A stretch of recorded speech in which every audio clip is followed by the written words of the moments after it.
इस सृष्टि में जहां देवताओं का वास है, जहां शक्ति, ज्ञान और धन का साम्राज्य फैला हुआ है, वही एक ऐसी भावना की जन्म लेती है जो सबसे शक्तिशाली को भी गिरा सकती है। उस भावना का नाम है अहंकार। स्वर्गलोक में सोने, चांदी और रत्नों से सटे भव्य महलों के बीच एक ऐसे देवता निवास करते थे जिन्हें धन का स्वामी कहा जाता था। वे स्वर्ग के कोषाध्यक्ष थे और उनका नाम था कुबेर। कुबेर का वैभव अपार था। उनके भंडारों में इतना धन था कि उसकी गिनती स्वयं देवताओं के लिए भी कठिन थी। लेकिन जैसे जैसे उनका धन बढ़ता गया, वैसे वैसे उनके भीतर का अहंकार भी चुपचाप बढ़ता चला गया। कुबेर मन ही मन ये मानने लगे कि उनके धन के बिना स्वर्ग भी अधूरा है और उनके वैभव के सामने कोई टिक नहीं सकता। यही सोच धीरे धीरे उनके स्वभाव का हिस्सा बन गई।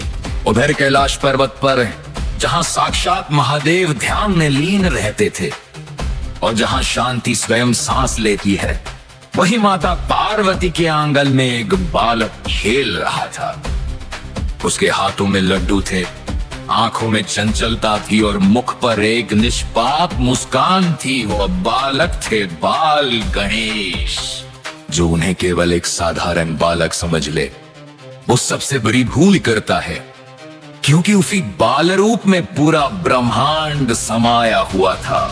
एक दिन अपने अहंकार में डूबा हुआ कुबेर कैलाश पहुंचा। उसने महादेव के चरणों में नमन किया और अत्यंत विनम्र शब्दों में, लेकिन भीतर छिपे गर्व के साथ, उन्हें अपने स्वर्ण महल में एक भव्य खोज का निमंत्रण दिया।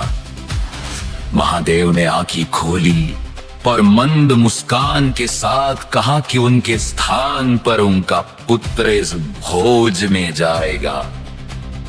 ये सुनकर कुबेर चौंक गया। उसके मन में विचार आया कि छोटा सा बालक उसके वैभव के सामने क्या कर पाएगा, लेकिन अहंकार ने उसकी बुद्धि को ढक लिया और उसमें सहमति दे दी। अगली कहानी के लिए पार्ट 2 देखिए। हमारे चैनल को सब्सक्राइब कीजिए।